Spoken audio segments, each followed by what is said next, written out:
네, 오밤중 뉴스 함께하고 계십니다. 오늘은 제가 특별한 손님을 모셔봤습니다.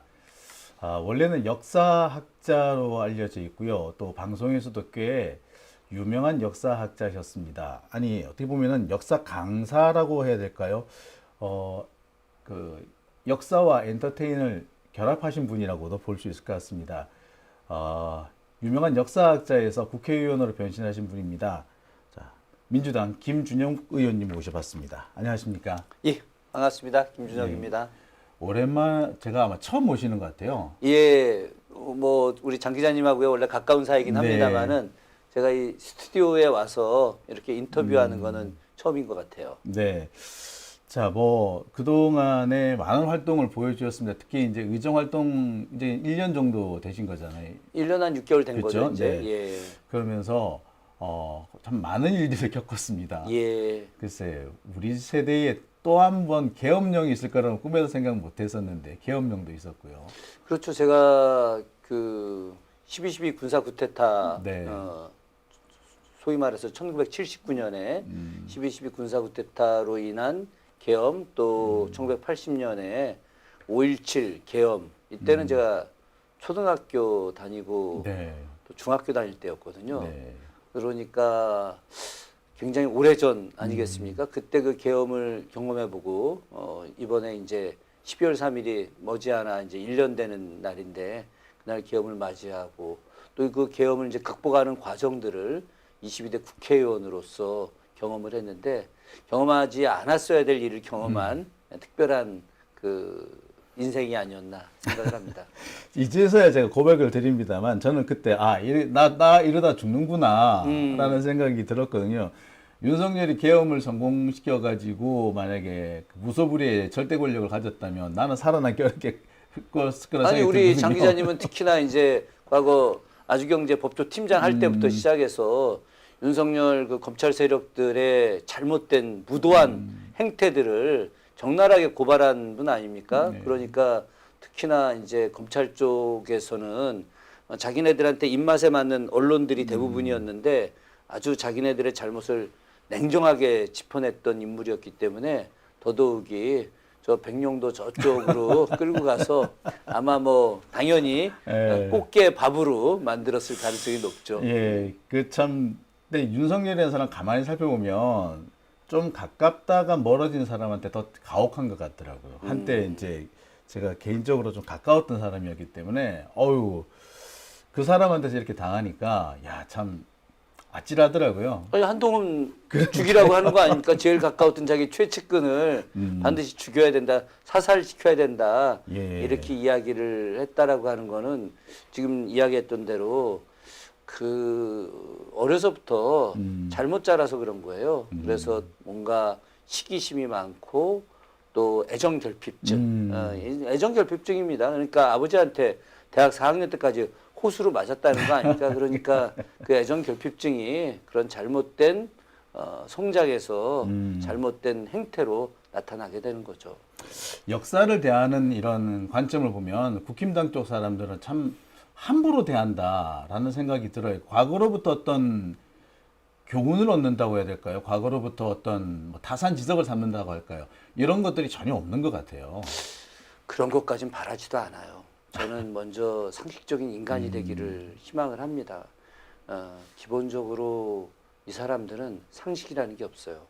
난 지난 그 전체 회의 때 본인들이 이제 여야 합의해서 법률안을 올려놓은 상태에서 당시 국토부 장관이 양해를 구하고 국회의장께 양해를 구하고 못 나왔었는데 그걸 가지고 전원 다 퇴장을 했지 않습니까? 네. 그게 어떻게 있을 수 있는 일이에요? 당시 국회의장이 이 부분에 대해서는 분명히 잘못된 것이다라고 이야기했고 국토부 장관한테 정식으로 이렇게 잘못됐다라고 이야기도 했고 네. 또 이런 일들이 과거 국민의힘이 집권했을 당시에도 아주 여러 차례 있었던 일이었고 이걸 다 상황 설명을 했음에도 불구하고 물론 항의는 할 수 있겠지. 그런데 그걸 집단 퇴장을 하고 다 이제 법률안 통과가 끝나고 나서 들어온다. 자기들 5분 발언하기 위해서 들어온다.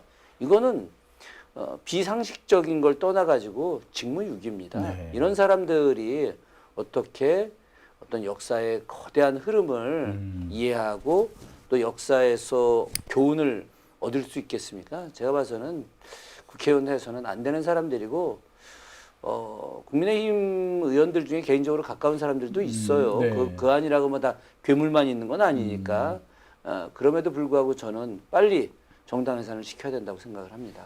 오늘 오전에 기자회견 하셨잖아요. 예, 그렇습니다. 네. 예. 어떤 내용으로 하셨나요? 오세훈 서울시장이 광화문을 망치려고 하고 있어요. 네. 광화문이 역사의 공간이고 문화의 공간이고 특히나 또 빛의 혁명의 공간 아니었겠습니까?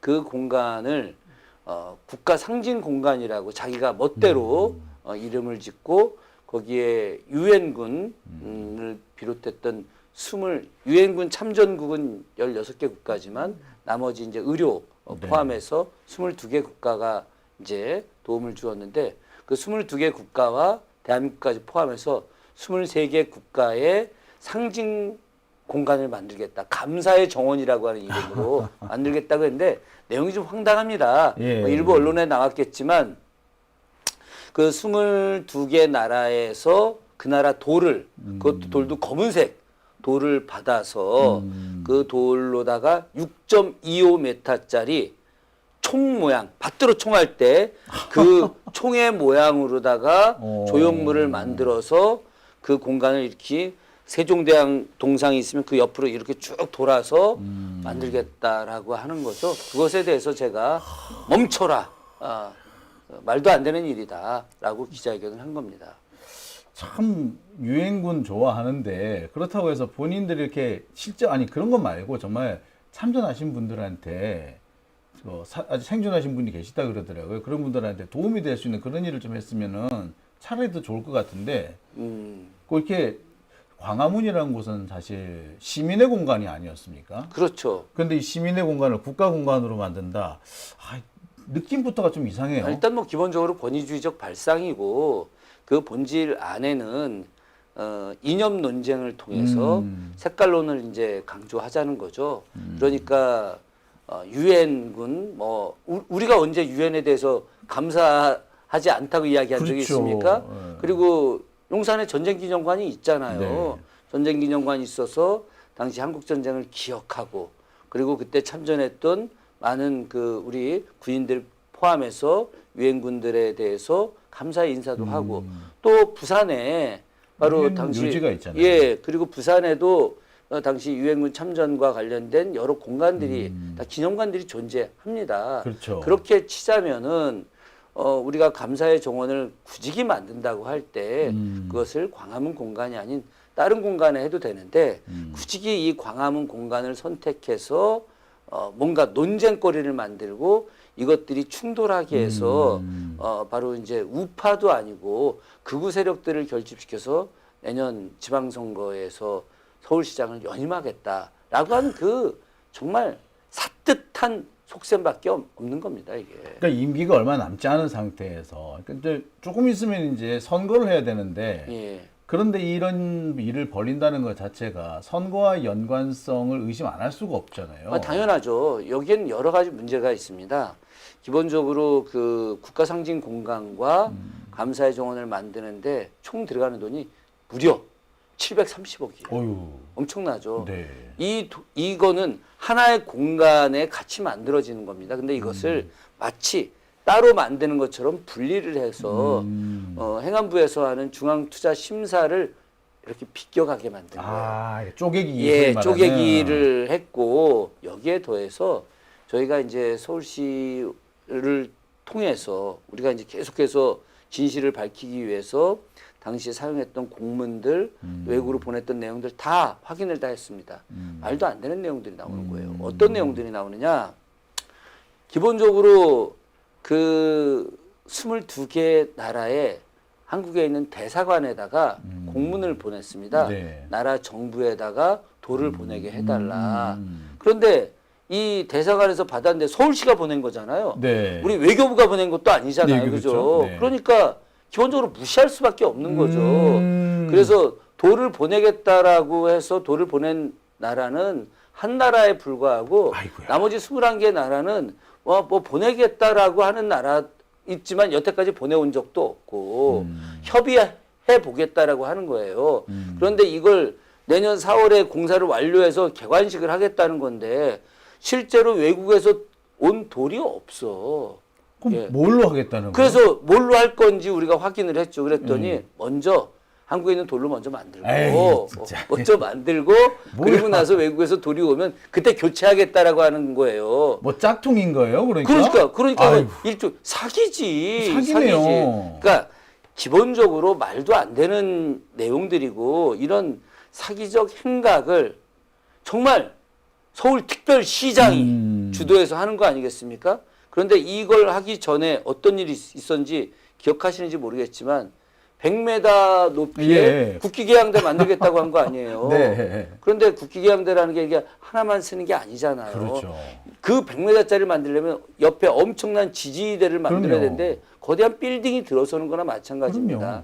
그러니까 많은 국민들의 저항이 있을 수밖에 없었던 것이었고 그래서 이것을 철회하고 여론이 너무 반발이 세니까 철회했는데 대신 아주 교묘하게 국가상징공간 감사의 정원 이런 식으로 만들어냈는데 이것도 역시 아주 잘못된 것입니다. 이게. 국가주의, 전체주의 느낌이 확 풍겨요. 그럼요. 그러니까 뭔가 극우 세력들이 결집처를 만들려고 지금 계속 획책하고 있는 게 아니냐 그런 생각이 드네요. 당연히 그렇죠.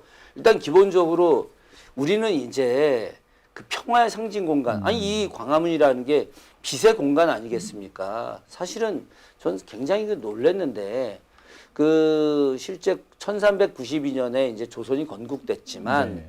그 건국될 당시에는 개성 수창궁에서 건국을 네. 했거든요. 그러다가 1394년부터 이 경복궁을 짓기 시작해서 1395년에 이제 완공이 됩니다.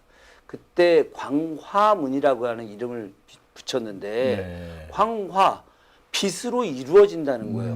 그러니까 1395년이면 지금으로부터 630년 전인데 630년 전에 야. 이 630년 후에 이 공간 안에서 빛으로 평화를 만들고 빛으로 민주주의를 만들 것이라고 선조들이 예견을 했던 거예요. 이미. 제가 그 이름을 제가 생각을 못 해봤는데 그러네요. 이제 빛이네요. 그렇죠. 빛이죠. 여기서 빛이 일어날 것이다라고 그러네. 이 빛광자의 화할 화자 이루어지는 화자거든요. 네. 이루어질 화자거든요. 그러니까 참 저는 그 올 초에 광화문 앞에서 제가 지금 9일 동안 단식하지 않았습니까? 우리 의원님 6분하고 네. 같이 단식을 했는데 단식을 하면서 그 광화문 편액을 딱 보는 순간에 야 이게 이미 이 자리가 빛으로 수많은 분들이 빛으로 바로 저 잘못된 무도한 세력들을 쓸어낼 것이다라고 이미 조상들이 예언을 해놓았구나.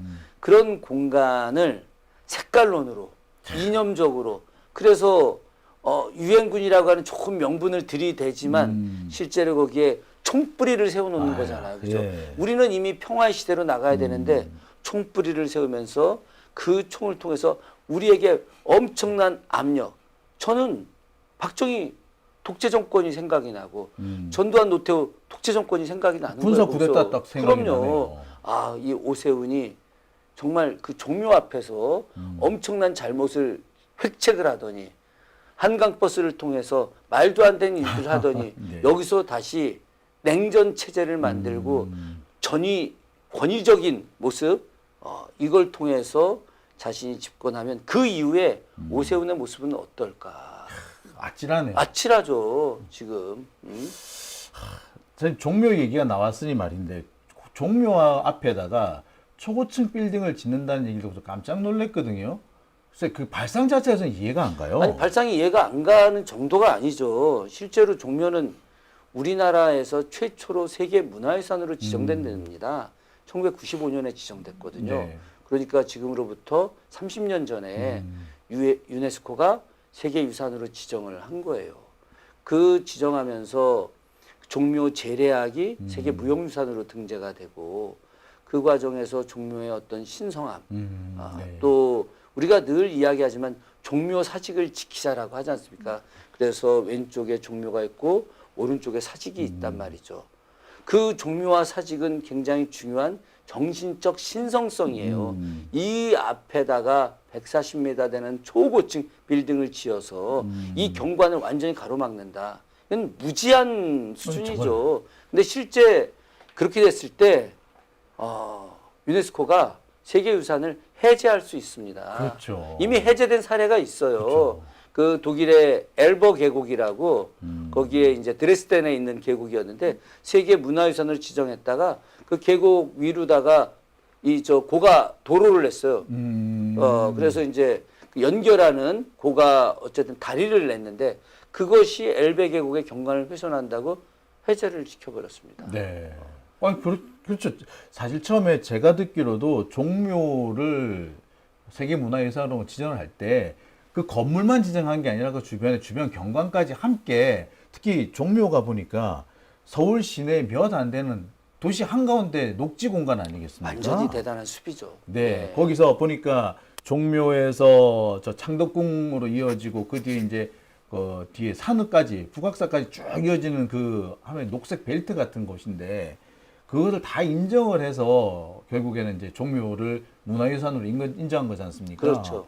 근데 거기에다가 초고층 빌딩을 세운다. 만약에 이탈리아 같은 데서 그 교황청 바로 앞에다가 초고층 빌딩을 세운다고 했을 때 무슨 일이 생겼을지. 아이, 그건 뭐 말도 안 되는 이야기죠. 지금 그러니까. 똑같은 비유를 든 건데, 그래서 이번 주 화요일인가 아마 수요일인가에 그 국가유산 지킴이 단체 연합에서 그러니까 이제 예전에 이제 문화유산이라고 했는데 지금 이제 명칭을 국가유산으로 바꿨지 않습니까? 네. 그래서 전국에 이제 문화유산을 지키는 지킴이들 모임이 전체 연합회 모임이 있습니다. 근데 이분들이 사실 그 많이 나이 드신 분들도 많이 계십니다. 예. 이분들이 굉장히 좀 뭐 약간 좀 보수적인 분들이시거든요.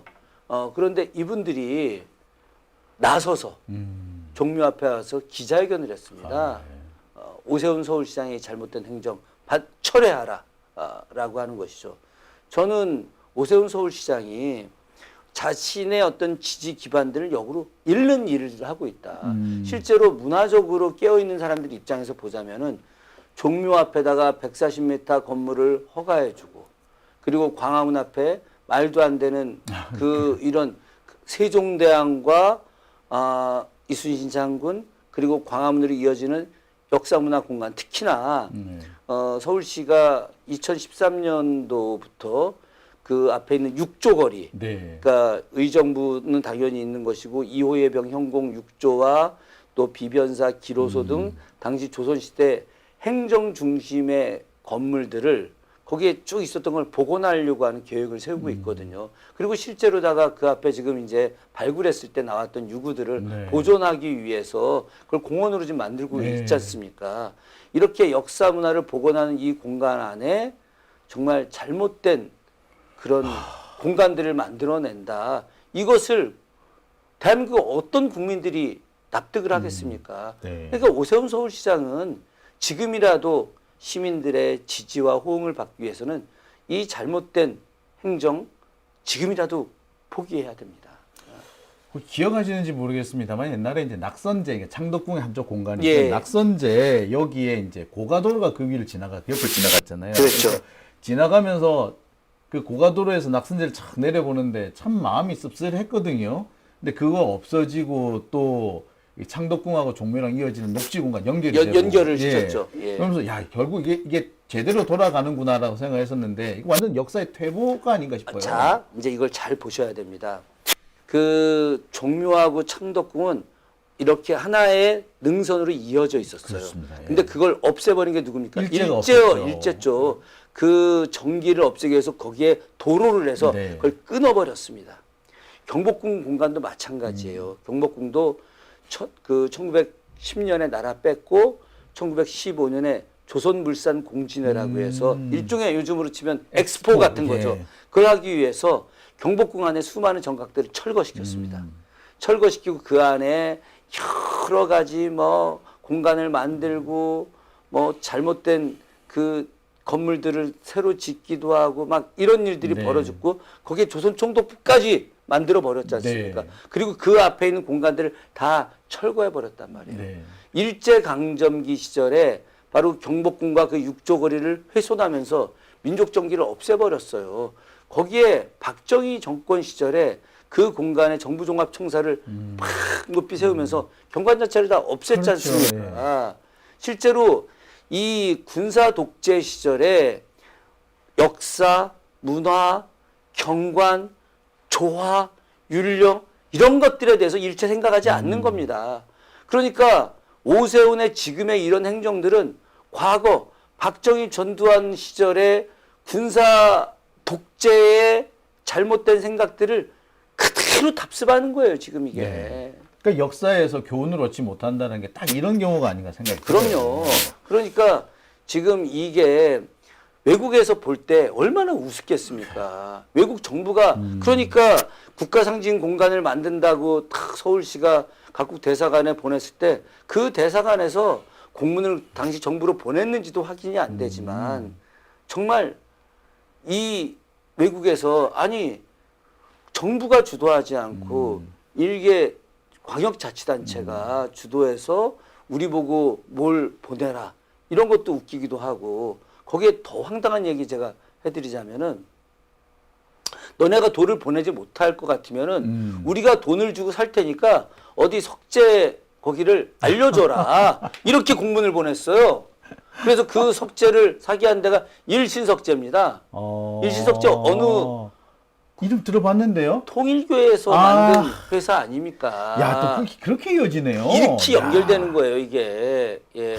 그러니까 우리가 명확한 증거는 없지만 오세훈 서울시장이 통일교와 무언가 암묵적 연결고리를 맺었다. 네. 만약에 제대로 행정을 한다면 그 730억이나 되는 거대한 공사에 그 돌 구입부터 시작해서 그 공간 조성을 하는데 당연히 입찰을 해야 했을 거 당연히 아니겠습니까? 그렇죠. 네. 근데 그 입찰자가 일신석재인지 아니면 수의계약으로 일신석재를 한 것인지 아직 제가 이것까지는 확인을 못했는데 수의계약일 가능성은 상당히 높다. 예. 그런데 이 일신석재에다가 그 나라에 가서 돌을 사갖고 와서 조형물을 만들게 하라라고 하는 것이 이게 정상적인 행정이냐. 이게 정상이 아니잖아요. 예. 네. 그리고 지난번에 그 유네스코가 서울시에다가 그 앞에 140m 되는 내용으로 건물을 만들게 되면 경관훼손 때문에 유네스코 등재 해제될 수 있다라고 하는 공문을 보냈는데 그때 서울시가 영어로 돼 있어서 제대로 해석 못해서 못 봤다 이렇게 거짓말했지 않습니까? 아니 무슨 황당한 그런 얘기를. 그런데 서울시는 그걸 다 영어로 공문을 다 보냈어요. 아, 자기들 보낼 때. 자기들 보낼 때다. 그 우리 영어 공문 다 갖고 있죠 지금. 네. 예, 다 갖고 있고 제가 다 읽어봤죠. 근데 자기들은 모르겠다. 에이, 그러니까 그래서 그런 말도 안 되는 거짓말들을 하고 있는 것 자체가 정말 웃긴다는 겁니다. 예. 예. 참 어제 제가 그 윤석열 재판 보면서 윤석열 이제 홍장원 국정원 차장하고 이렇게 이제 공방을 벌이잖아요. 예. 그런데 거기서 막 초단위로 막 얘기를 해요. 예. 몇 초, 뭐 몇 시, 몇 분, 몇 초 이렇게 하면서 막 이렇게 흥분을 하더라고요. 근데 바로 그 직전, 바로 그 전날, 그러니까 한독수 재판에 윤석열이 증인으로 나옵니다. 당시에 이제 그 특검 측에서 이렇게 추궁을 해요. 분단위로 막 얘기를 합니다. 당시 CCTV가 보여주면서. 그러니까 윤석열이 뭐라고 얘기를 하느냐면, 아니 1년 전 얘기인데, 그거를 지금 분단위로 물어보면은 내가 그걸 어떻게 기억하느냐고. 본인은 그렇게 해놓고서는. 그래서 또 초단위로 얘기를 하는 거 보고, 참 오만 생각이 다 들었었거든요. 근데 딱 똑같네요. 똑같은 사람들입니다. 예, 정말 국민 알기를 좀 뭐 거친 표현이긴 합니다만은 정말 개돼지로 하는 개돼지로 한다는 개돼지로 생각밖에 안 하는 들어요. 거죠. 예. 예. 참 천박하기 그지없다라는 생각이 들어요. 오세훈도 그렇고 윤석열도 그렇고 제대로 된 교육을 받았다면 저런 짓을 할까? 이거 우리 교육이 잘못된 건가요? 교육이 잘못되지는 않고 그 사람이 권력을 얻다 보니까 권력에 취해서 사람이 망가진 거죠. 예전에 오세훈 변호사 네. 기억하시는지 모르겠지만 오 변호사, 배 오 변호사 변호사. 뭐 그래서 그때 정수기 광고까지 했던 사람 아닙니까? 깨끗한 깨끗해서 것도 광고. 네. 신선하고 깨끗해서 그랬던 사람이 이제는 정말 대한민국 국민들이 도저히 납득할 수 없는 그런 행정을 하는 사람으로 변모한 거죠. 타락했다고 타락이죠. 뭐 슬픕니다. 그러니까 그때 보면은 글쎄 그때 오세훈이 라면은 과연 이런 짓을 했을까 싶기도 한데 정치가 사람을 버린 건가요? 근데 정치가 사람을 버렸다라고 말하긴 그렇죠. 우리가 지금도 이재명 대통령 보십시오. 그러니까요. 시민운동 하면서 성남시장 됐고 성남시장 시절에도 열심히 했고 경기도지사 되고 나서 또 더 열심히 하고 그리고 대통령이 돼서 더 열심히 하고 있지 않습니까? 네. 그렇게 훌륭하게 성장하는 정치인도 있잖아요. 그런데 오세훈의 정치는 무조건 저 벼랑으로 추락하는 정치고 또 좋은 정치인들이 계속해서 국가와 국민을 위해서 애쓰는 좋은 정치인으로 성장하는 사람들 민주당 안에 얼마나 많습니까? 예. 그럼 그쪽 물이 안 좋은 거군요. 뭐 유급 의원입니다. 네. 자, 저 그렇게밖에는 말이 안 됩니다. 아니면은 원래 마음 한켠에 이상한 마음을 갖고 있던 사람이었는지 아니면 정말 제가 말씀드린 그 물이 안 좋은 건지. 아니 저는 얼굴을 가렸다라고 생각합니다. 이미 본인 안에는 엄청난 권력 욕이 있고 또 잘못된 명예욕, 잘못된 권력욕 이걸 통해서 뭔가 가장 높은 권좌에 올라가고 싶은데 그러기에 앞서 대중들에게 인기를 얻기 위해서 본래의 마음을 감추고 아주 웃으면서 또 정말 선한 사람인 것처럼 양의 탈을 쓴 거죠. 예. 예. 근데 참 물이 안 좋다. 그 동네에서는 먹는 물이 이상한 것 같다라고 되게 느끼는 게 보면은 김건희도 얼마 전에 경복궁 휘젓고 다니는 사실이 드러났지 않습니까? 그랬죠. 예. 야, 저는 좀 듣고 깜짝 놀랐습니다. 처음에 경회로에 막 올라갔다 그래가지고 혀를 끌끌끌 찼었거든요. 좀 문화재를 대한 태도가 참 뭐야? 정말 나름 뭐 미술 쪽에 있었던 사람이 이렇게밖에 못하나 이런 생각을 했었는데 보니까 점점 더한 짓을 했더라고요. 그 경회로 올라간 거는 그냥 약과 수준이더라고요, 아주. 뭐 사실 일반인들이 경회로 올라가는 거는 극히 드문 일이고 네. 경회로에서 뭔가 특별한 행사를 할 때 사전에 이제 추첨을 통해서 올라가는 경우들은 있겠죠. 저도 여태까지 경회로 한 번도 못 올라가 봤습니다. 그쵸. 예, 저도 문화재 전문가인데도 불구하고 네. 경회로 못 가봤고 경복궁 근정전 안에도 들어가 본 적이 없고 창덕궁 인정전 안에도 들어가 본 적이 없고 종묘 안에도 들어가 본 적이 없어요. 야, 근데 그거는 신성의 공간이잖아요, 저 그죠? 깜짝 놀랐던 네. 게 경회로도 그렇다 치고 근데 근정전에 들어가는 거 그리고 근정전에 들어서 옥자에 털썩 앉았다는 거 글쎄 이게 발상 자체가 본인이 왕이라고 생각한 건가요? 본인이 왕이라고 생각한 거죠. 그 이배용 전 국가교육위원장, 금거북이 네. 선물로 바쳤던 이배용 국가교육위원장이 이제 이번에 특검 나가서 이야기를 네. 했다고 하는데 그 기사로 떴더라고요. 창덕궁 인정전에는 본인이 올라가 보시죠라고 아마 얘기를 했던 것 같은데 네. 경복궁 근정전은 자기가 설명하고 있는 동안에 어자에 딱 앉아 있더라는 거예요. 그러니까 이게 도저히 납득이 안 가는 거죠. 그 공간을 올라가는 것 자체가 그러니까 거기가 저는 사실 참 상상을 못 해봤어요. 사실 근정전도 그렇고 인정전도 그렇고 이게 왕의 공간이잖아요. 그래서 밖에서 이렇게 천정을 쳐다보는 거 되게 조심스럽게 쳐다봤었는데 거기 터석 들어가서 옥자에까지 탁 앉는다. 와. 제가 이번에 좀 조사를 좀 제대로 했는데 경복 2023년 그 3월 5일 날 네. 그 건천궁에 갔었을 때 네. 그때 국가유산청 그러니까 당시 문화재청이었죠. 문화재청 국능유적본부에 연락도 안 하고 그냥 간 거야. 야, 그냥 가가지고 문 열어 이렇게 한 거야. 문 열어라.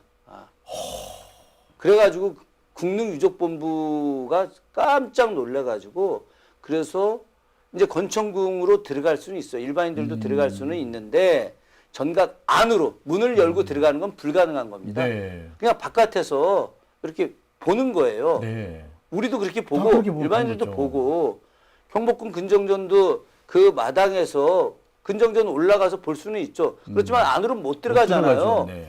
막아놨고 그래서 우리 사진 찍으려고 막 사람들이 그렇죠. 이러면서 막 이렇게 찍고 그러잖아요. 그렇죠. 그죠? 이게 뭐 허리 비틀고 막 이렇게 뭐 들었는데. 사람들도 있으면은 살짝 하고 네.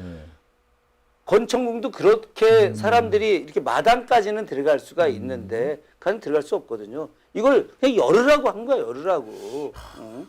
이 그러니까 건천군 구역이 사실 참 역사의 아픔이 있는 데잖아요. 거기가. 아니 명성황후가 시해된 공간 아닙니까? 그렇죠. 예, 그러니까 건천궁의 한쪽 부분이 이제 곤명합인가 있고, 곤명합. 예, 네. 그 곤명합의 이쪽 부분 이제 오코루인데, 오코루죠. 예, 거기에 이제 참혹했던 그 시의 순간이 담아 있는 곳이잖아요. 근데 그 역사를 느끼면 그 쉽게 막 들어갈 수 있을 것 같지가 않아요. 나는 제가 명성황후의 죽음의 순간 그걸 아주 자세히 기록한 책이 있습니다. 명성황후 시해 사건의 진실을 밝힌다라고 하는 책이 있었죠. 명성황후 시해 사건은 일반인들은 잘 모르지만 당시에 각국 공사들은 그 내용의 전말을 다 알고 있었습니다. 다 이제 확인도 하고 그래서 그 내용을 각 나라 정부에 보고서를 올렸어요. 보고서 예, 올렸군요. 올렸는데 그게 너무 충격적이어서 그 나라가 탑 시크릿가 보통 30년 있으면 해제가 되잖아요. 보통 그렇죠. 100년 해제 결정을 내립니다. 100년이 지난 뒤에. 예, 그래서 1995년에 그러니까 1895년에 시해 사건이 나고 나서 1995년에 그 비밀 문서가 공개가 됩니다. 각 나라마다 다 러시아, 영국, 미국, 프랑스, 소름이 막 당시에 그래서 그 100년 뒤에 그 문서들이 공개가 돼요. 그 내용이 다 같습니다. 거의 내용이 같은데 그 안에 명성황후를 차마 이야기하기 그런데 당시 일본의 사무라이들 그러니까 이 여기서 말하는 낭인이라고 하는 게 그냥 낭인이 아니에요. 이 사람들은 다 미국 유학을 갔다 와서 일본 육사를 졸업한 비정규 군인들입니다. 특수 군인들이야. 그러니까 일종의 특수 작전을 한 거네요. 그렇죠. 예, 특수작전. 비정규 특수 작전을 한 예, 거네요. 그렇게 해서 이들이 명성황후를 죽이고 시신을 강간하죠. 시신을 강간하고 그리고 나서 그 오코루 옆으로 숲으로 갖고 가서 그것을 갖다가 이제 이렇게 토막을 내고 그리고 그 피를 받아가지고 당시 세자빈의 머리에 그 피를 끼워버립니다. 그래서 세자빈이 6개월이 안 돼서 그때 정신적 충격으로 죽습니다. 그리고 당시 순종 황제라고 불렸던 당시 네. 세자가 정신적 충격으로다가 그 뒤에 정상적 생활을 못하게 된 거죠. 그러니까 순종 황제가 마지막까지 저 약간 지체 장애가 있었다라고. 그게 당시 그 이전까지 그러지 않았어요. 그 이전까지 그러지 않았다가 그 어머니 시해 사건을 보면서 그걸 강제로 보게 한 거죠. 정신적 충격을 주게 한 거고 그리고 나서 거기에 이제 그 불을 질러 가지고 시신을 완전히 훼손한 거 아니겠습니까? 시체 흔적을 남기지 않게 한 거죠. 결국은 그 안에 이제 재만 남게 된 건데 그러다 보니까 그 공간은 무속적 측면에서 굉장히 안 좋은 그죠. 흉가 터가 된 겁니다. 그래서 실제로 가서 보면 이게 기묘한 기운이 돌아요, 실제로. 그런데 김건희가 의도적으로 거기를 간 거예요. 그건 무속에 이미 심취해 있던 이 김건희가 그러니까. 거기서 아주 이상한 잘못된 내용으로 김건희의 무엇인가, 그 명성황후의 무엇인가를 받으려고 한 것이 아니냐. 저는 그래서 그 김건희의 의도를 알아내는 것, 그것이 이게 법률적인 문제를 떠나서 저는 한국 현대사에 있어서 김건희라고 하는 악마적 존재, 윤석열이라고 하는 이 악마적 존재는 반드시 그들의 죄상을 하나하나 모두가 다 진상을 드러내야 된다고 생각을 합니다. 그런 측면에서 이 사람들이 왜 이곳에 가서 10분 동안 어느 누구도 들어오지 못하게 하고 곤녀갑 안에 있었는지, 그리고 왜 이 공간을 가게 됐는지, 그리고 왜 국립고궁박물관 수장고에 김건희가 들어가서 거기서 있다 나왔는지, 왜 종묘 영령전 전각 안에 들어가서 있다 나왔는지, 이런 모든 것들을 다 밝혀내야 된다고 생각합니다. 사실 말씀을 해주셨으니 저도 드리는 말씀입니다만 그 경복궁, 그 건천궁 구역하면은 왠지 좀 서늘한 느낌이 서늘한 들어요. 느낌이 들죠. 특히 이제 오코루 쪽은 가면은 그냥 보통의 사람도 뭔가 강한 느낌을 받을 수밖에 없는 곳입니다. 그리고 그런 느낌이 없다 하더라도 거기가 어떤 곳이란 걸 알면 함부로 행동할 수 없는 곳이잖아요. 그럼요. 근데 거기에 문을 열고 들어가 가지고 10분을 있다가 나왔다는 거는 뭔가 다른 의도가 있지 않고서는 그럼요. 참, 참 생각하기도 싫은 뭐 그런 행동을 하지 않았나 싶은데 무속과의 연관성 가지고 계속 지금 얘기가 나와요. 이게 무슨 저주 의식을 하러 간 거냐 아니면 자기가 뭐 명성황후의 원혼을 자기가 빙의하겠다는 건가 뭐 여러 가지 얘기들이 나오더라고요. 저는 그런 생각을 좀 하게 됩니다. 명성황후가 사실 무속에 깊이 심취해 있었잖아요. 그렇죠. 예. 진령군이라고 하는 무당을 아주 끼고 살았고 그 진령군이 이제 자기의 양아들이 이제 북관묘 그러니까 이제 당시에 한양 도성 안에 4개의 관악묘가 있었어요. 지금은 이제 동관묘만 네. 남아 있죠. 동서남북으로 남아 있었는데 북관묘를 지켰던 그 이제 북관묘 지기를 양아들로 삼아서 온갖 나쁜 짓을 다 벌렸었는데 이제 이런 것처럼 저는 그 김건희 옆에 누군가 무속을 할 수 있는 물론 당연히 뭐 건진이든 뭐 천공이든 이런 사람들이 있겠지만 이 사람들 말고 또 다른 누군가가 분명히 존재했을 것이다.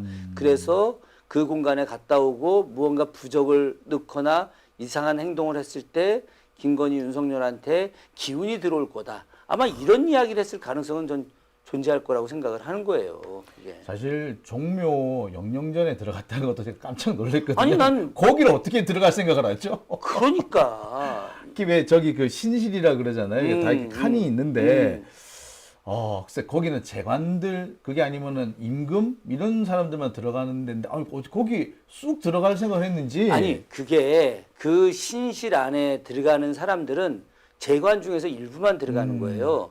실제로 재관은 신실 바깥에서 이렇게 예를 올리면 그 안에 있는 재관이 잔을 올리거나 뭐 술잔을 이제 올리는 행위도 하지만 향도 피우고 그건 그 안에 쭉 이게 보면 공간 안에 한 명씩 재관이 들어가 있고 바깥에 그 이제 네. 재향을 올리는 이제 재관이 있는 것이고 나머지 이제 집사들 그러니까 그 안에 있는 것들은 안에 있는 사람들은 재관이 아니라 집사들이고 재관은 실제 바깥에 있는 거거든요. 그러니까 김건희가 그 안에 들어갔다라고 하는 것은 이건 진짜 상상이 안 가는 일이죠. 조선시대 국왕들도 종묘의 제를 지낼 때 그 신실 안으로 들어가지 않아요. 예. 참 충격을 많이 받았습니다. 이거 정말 이 사람이 무슨 생각으로 이런 짓을 했나? 그러니까 뭐 여러 가지 얘기들이 나오는데 그리고 지금은 이제 뭐 남녀 구분이 없습니다만 옛날에는 종묘는 여성들이 올 수 있는 공간은 또 아니잖아요. 불가능하죠. 네. 근데 뭐 지금 이제 뭐 시대가 바뀌었기 때문에 남자 여자를 따질 뭐 이런 상황은 아니지만 그러나 이제 조선시대 예법으로 치자면은 여성이 들어가서 그 안에 제례를 지낸다라고 하는 것은 있을 수 없는 일이죠. 그러나 지금 뭐 남자 여자를 떠나서 저는 실제로 정부가 주최하는 국가 의례 지금 이제 뭐 종묘 제례 1년에 한 번씩 하지 않습니까? 제가 올해 5월 달이었을 거예요. 5월 달에 종묘에 그 이제 보건공사 끝났습니다. 네. 그래가 그 안에 이제 그 위패를 국립고궁박물관 수장고로 모셨다가 다시 위패를 봉환하는 의식을 했거든요. 네. 그때 제가 이제 참여를 했었습니다.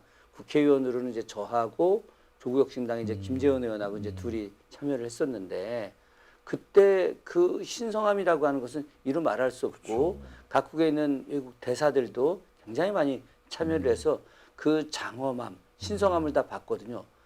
이 종묘라고 하는 것은 이런 공간이에요. 그런데 여기를 회직구 돌아다니는 회직구. 거기서 뭐 차담도 자기 사적으로 막 열고 그 안에 막 영령전 신실도 들어가고 야 도대체 이 사람은 뭘까?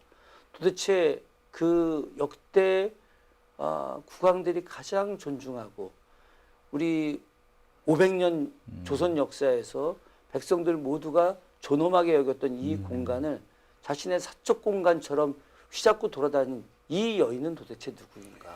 그건 망난이지, 망난이. 그러니까 이게 뭐 자기가 무슨 조선 왕조를 잇겠다라고 생각했다 하더라도 할 수 없는 아니, 짓이잖아요. 할 수 없는 일이죠. 기본적으로 뭐 배움이 부족한 건 뭐 그러니까요. 말할 것도 없고, 제가 지금 거친 표현 좀 쓰자면 천박하죠. 그치, 천박하다는 네. 말밖에 안 될 것 같아요. 그러니까 무식도 무식해도 예의를 지킬 줄 아는 사람이 있는데 이건 무식한데 천박하고 예의도 없고 진짜 어디서 굴러먹던 게 이런 짓을 하나 싶을 정도의 말이 이제 막말이지만 어디서 굴러먹던 게 와가지고 이 난리를 치나 싶을 정도 딱 그 말밖에 표현이 맞는 말이 없는 것 같습니다. 아, 왕실 공예품 가져갔다니까 환수가 안 되나요? 아니, 다 환수는 됐죠. 네. 환수는 됐는데, 당시 왕실 공예품을 갖고 간 것들, 그게 뭐 말이 공예품이지, 다 무형문화재들이 그쵸. 만들었던 당시 진본과 똑같은 거예요. 네. 그걸 자기 관저로 갖고 갔다? 아니, 이게 도대체 납득이 가는 일이냐고. 발상 자체가 곤영합 안에 그 명성황후 침전에 있던 기물들이었거든요. 그걸 내놔라. 아, 이렇게 이야기해서 당시 국립유적본부에서 참 머리를 무지하게 많이 쓴 거예요. 그래서 이 진열된 거 말고 딴 데 있는 걸로 좀 보내주겠다 뭐 했지만 결국은 이제 막 그 대통령실에서 사람을 보내가지고 자기들 찍어서 갖고 간 거 아닙니까? 직권남용이라고 해야 되나요? 이건 뭐 협박이라고 해야 되나요? 이건 뭐 협박이지. 직권남용의 직권, 단계를 맞아요. 넘어서 직권이면 네. 권한이 있을 텐데 권한도 없는 자 아니에요? 그렇죠. 국가가 가장 신성하게 여기는 것들을 자기들 마음대로 갖고 가. 그러니까 세상에 도가 없는 거야, 도가. 예. 그러니까 영국 같으면 여기가 웨스트민스터 사원 같은 데잖아요. 그럼요. 이게 종묘 같은 경우는.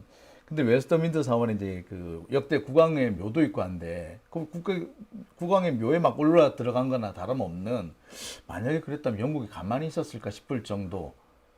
아니, 뭐 만약에 자, 수상 한번, 부인이 그랬다. 한번 보십시오. 아까 그 성 베드로 성당 말씀하셨는데 성 베드로 성당 안에 있는 역대 교황들이 사용했던 그 물품들을 갑자기 이탈리아 총리 부인이 야 이거 내 방에다 갖다 놓고 싶으니까 다 갖고 와 이렇게 하면 바티칸 공화국에서 다 갖다 주겠습니까? 예? 아, 진짜 난리가 날 일이죠. 진짜 난리가 날 일이죠. 그런데 대한민국에서 버젓이 김건희가 그런 일들을 자행하고 그것에 대해서 어느 누구도 대항하지를 못한 거예요. 대응이 아니라 대항하지를 못한 겁니다. 도대체 공직자들은 뭘 한 그러니까 것이며 공직자 뭐 한 거고. 이야. 이것이 잘못된 범법행위인데 검찰은 뭐 한 거야? 응? 저는 참 듣는 생각이 국힘당 정권이 들었으면 저쪽 그러니까 보수 정권이 들었으면 항상 이렇게 문화재를 파괴하거나 자연 경관을 해치거나 이런 일이 반드시 벌어지게 되는데 왜 이런 일이 자꾸 아니 이 생길까요? 사람들은 역사를 계승하겠다라고 하는 계지술사 정신이 없잖아요. 오로지 물질주의 이런 것들이 뭐 경관이 어떻게 되든 뭐 하든 다 자기들이 이익만 얻으면 되지 않습니까? 아니 을사오적 이완용부터 시작해서 박재순에 이르기까지 이들이 나라와 민족이 어딨어? 자신들의 엄청난 권력과 그걸 통해서 받은 엄청난 배상금이라고 할까?